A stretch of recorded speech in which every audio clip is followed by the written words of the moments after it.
Hey, Brandon. Hey, buddy. Brandon. Hey, do you like being poor? Oh, crap. Where's it headed? Sure. Yep. No, you don't like being poor. No, and no, one I else don't does like either. being poor. I did a poll. That's right. I did a poll, and I said, I went to poor people, and I said, do you like being poor? You know what they came? 67% of them said no. No, I don't like being poor. 67%. That's right. They said, I don't like being poor. I said, well, what if you were a digital investor? And then they said, well, then if I was a digital investor, I would no longer be poor. And I said, I know, poor person. That's why I said it. And then the poor guy was like, I want to be a digital investor. Now, he was a homeless guy. He couldn't afford it. But for other people that are not homeless people, that can afford it, then they should not be poor. They should choose not to be poor, right? Choose not to be poor. That's the message of the day. Choose not to be poor with Digital Investor, or have fun being poor. Oh, gee. What do you think? So that's we're workshopping that. That's our new commercial. We're workshopping it. What do you think? I think that's great workshopping. Perfect. We're gonna go out there. I can't wait to see who we get to star in our commercial, though. You know, is it the guy that sold you the paintings? Oh, real quick, because there's some dumb assholes that are going to be checking out the stream today to see what kind of statements we make about how much a hypercycle node makes per day. Okay, because math. No, a single hypercycle license put into the compute era, married with tokens, performing, it's not going to make $10 per day. You stupid idiots. You know that. So if we did the math. Oh my God. It's the GDP of Manila, you stupid tards. That's $5.3 million a day per master node. Yeah. I don't know who's making $5.3 million a day. Okay, now multiply that times the 2,000 the 2,000 master nodes, Brandon. Let's just get a number here for 2,000 these fucking geniuses in their math. Hold on, I gotta count all the zeros. Hold on. So stupid. Zero. That's a billion. So $10 trillion a day. 10 trillion a day. Yeah, that's it. Brandon and anyone else, do you guys know how many transactions, just a dollar equivalent, is passed through the repo market, the biggest funding market on the fucking planet? Do you know how much traffic they're doing a day? 5 trillion. 5 trillion. 5 trillion. So, and that's the whole. What these dummies are, and not only that, not only are they dummies, and I pray that they've come to audit this episode. I pray with all of my Judeo-Muslim dogmatic beliefs that they watch this. If you think that the hypercycle ecosystem is going to do twice as much as the whole fucking repo market for the United States government, you are insane and you're stupid. Both of them. You're both insane and stupid. Because math, bro. Math. Oh, look at the balloon. That was. I know. That you perfect. Do this, you get. That balloon. was funny. Yeah. Yeah, that was funny timing. That was like. You guys gotta at some point, common sense has to usher its way in. And if you are involved in any project, and anywhere in your mind you hear the word trillion and your name attached to it, stop. No, I'm going to say this. Well, it's like those Shiba Inu trillionaires, right? If Shiba Inu gets to $1, they're all going to be trillionaires. Listen, I know that we love the AI space and we love the crypto space and we love big data, but there is not one single person, myself included here, that is going to be a trillionaire because of anything that we're doing in this space. Period. If that doesn't work for you because, again, fucking math, then investing is not right for you. Crypto is definitely not right for you. And you cannot be a digital investor because math. That's the other side of the commercial. That's like, sometimes you just need to be poor. Just be poor. Maybe that's the t-shirt. Just be poor. But actually, I have Pokemon. I'm making some tank tops. Hey, I actually like the Pokemon. That's cool. Pokemon. That's cool. No, I say that because there was this whole big riff in the hypercycle chat, which I left, by the way, because it's like 90% great people and about 10 people from another community that act like just serial assholes all the time. And you just got to be like, come on, fellas, like it doesn't matter. It just, all of this resolves to math. In algebra, we trust. That's it. So let's just let math be. Let's let math be the winner. What do you say, Brandon? Does math get to win today? Math. I love math. I love it. Okay, I failed. I always failed English, but math I did well at because there was always a correct answer. That's good. I mean, not because now I not chat good. GPT to take over my English. No, we're good. Chat GPT Not saved good that you me. failed it, but good that you. Okay. Yeah. Happy Friday. Yeah. Happy Friday. Wait, what was our new slogan? Don't be poor. Yeah, don't be poor. That's Don't be poor. like a whole thing. And don't be poor has to do with thinking also. Don't be poor of thinking. Do we have any housekeeping? And then we'll get behind the wall and we'll talk about all the goods. Yeah, I want to share something because snap. So we got to talk about USDC. So I still have people doing this, and I want to warn you guys, or just like caution you guys again. And I'll make a video because now I have to help a couple of these guys undo this. Which, anyway, so we're gonna make a video this week, kind of illustrating how to do this. But USDC, if you didn't know this already, which blockchains is USDC available on? Algorand, Arbitrum, Avalanche, Base, Ethereum, Flow, Hedera, Near, Noble, OP, Mainnet, Polkadot, Polygon, Solana, and Stellar. So USDC, if you have Solana USDC, can you send that to your MetaMask? Let's just get this in the chat really quickly right now. Good. I assume people are saying no. So Solana USDC, if you send that, so if you go to like your Phantom wallet and you get your Solana and you sell it and you get USDC, Solana USDC, and you try to send that over to MetaMask, it's going to be lost forever.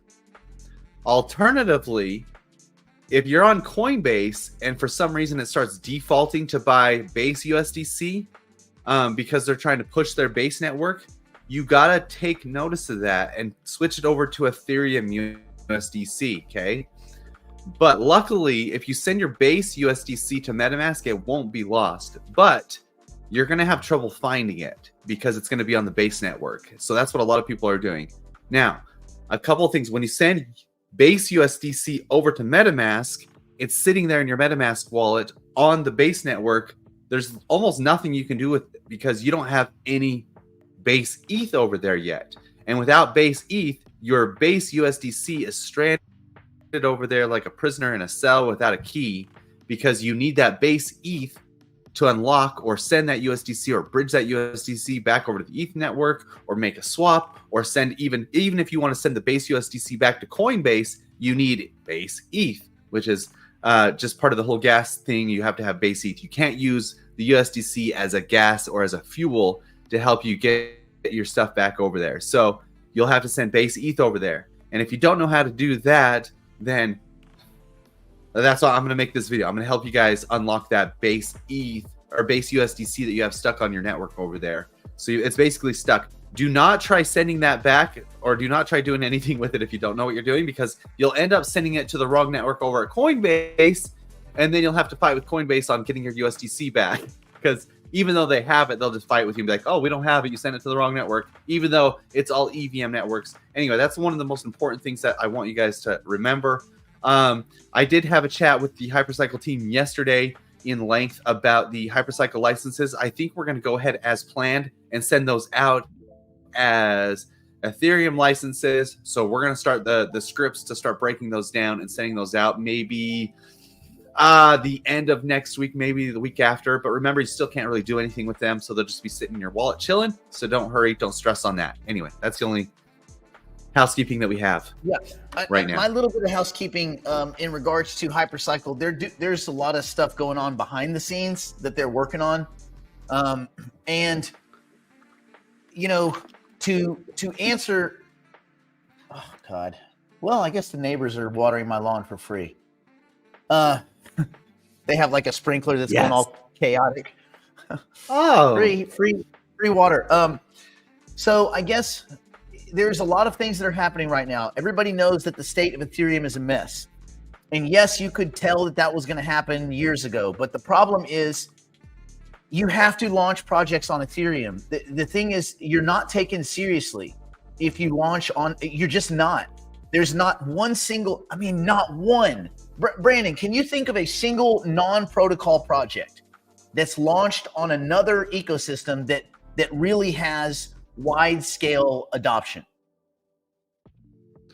Well, there's also not just that, but there's also negative connotation with any of the other chains. So BNB, you're a scammer or you're trying to scam somebody if you're on BNB network for some reason. Polygon, you're known for phishing scams, which that actually is on a layer 2 of ETH. But then Solana, if you know this, Nick, they had 80% failed transactions over the weekend. 80%. So 8 out of 10 transactions that people try to put through. Cool though. Banks are going to use it. Banks are going to use it, Brandon, because banks they're cool with an 80% transaction failure rate. That's fine. Yeah. You look at BlackRock. What did they do? They went and they put their fund over on Ethereum. Do they give a crap about a $5 gas fee? Nope, not even a little bit. So that's where they're going to build it. So that's why we have to build on ETH. This is the reality. This is the reality. And then a lot of people were like, well, it sucks that we're not using some other networks. As nice as Cosmos and Cardano, and in some cases Algorand, although some people actually think Algorand is trash. I think Algorand technically is cool. But no one cares. No one cares.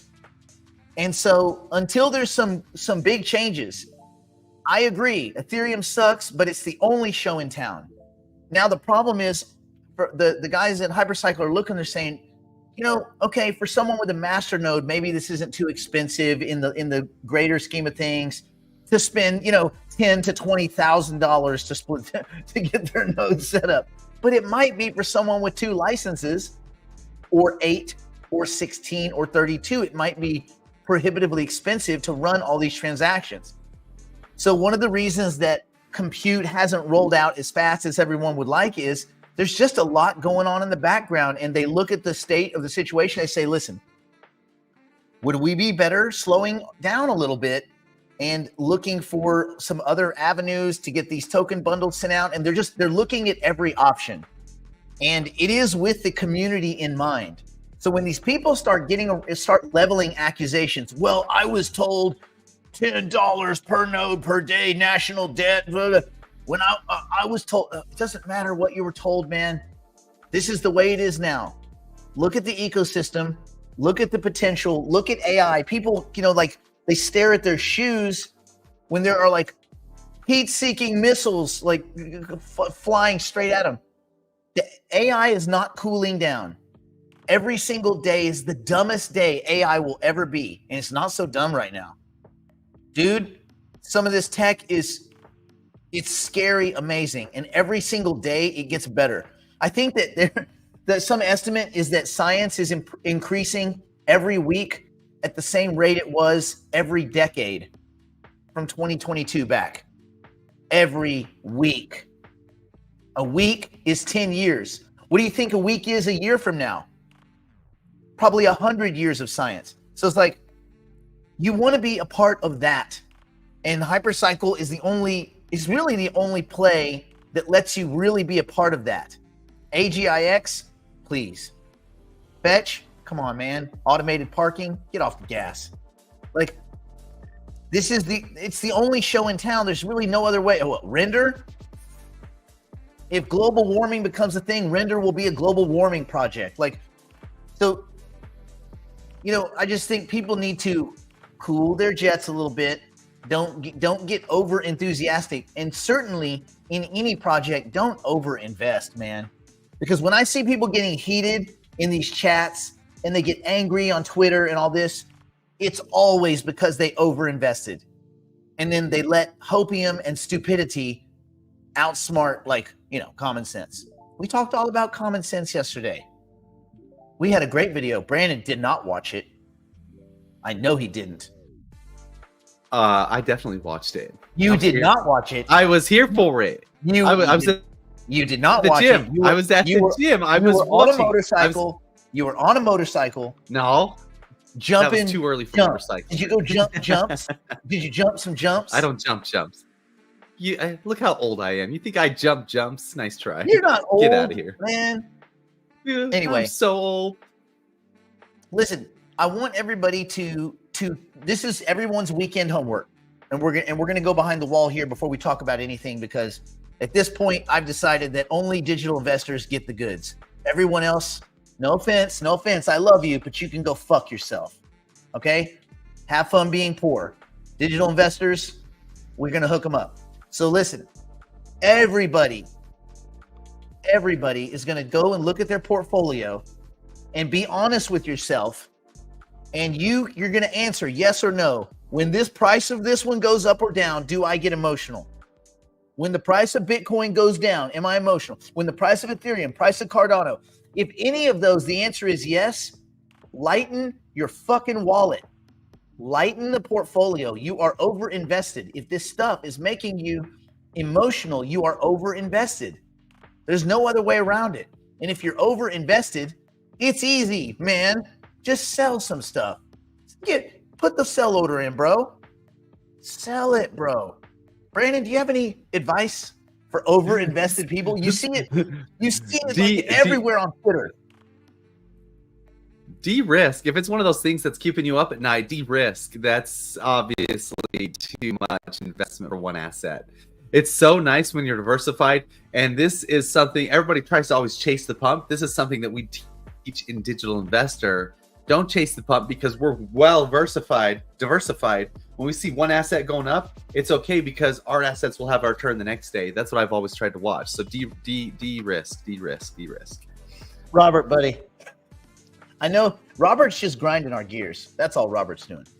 Yeah, he gets emotional. He's just grinding our gears. It's so funny. Okay, let's go behind the wall, because everybody else can stick it. Yeah, we're going to talk about this, Joseph. This is going to be good. Behind the wall. Anyway. You know what's funny? Even though the price is going down, well, we'll talk about it. The numbers are. We'll talk about it. Story. The numbers tell a different story. We'll talk about it. And on that note, we'll talk about it. Go slow. Okay, go slow. Don't be poor. Don't enjoy being. Well, I mean, unless you enjoy being poor. I never really thought about it that way. If you enjoy being poor, then by all means. Buy Solana, buy some meme coins, get your 80% transaction failures, and every hypercycle node will do $1,000 a minute. $1,000 a minute, every one of them, dummies.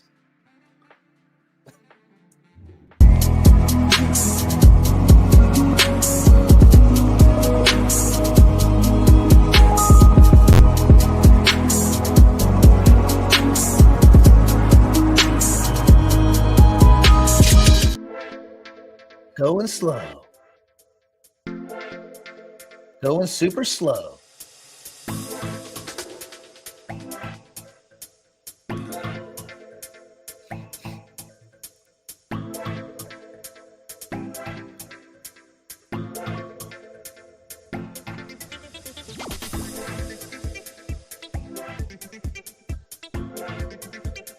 Going super slow.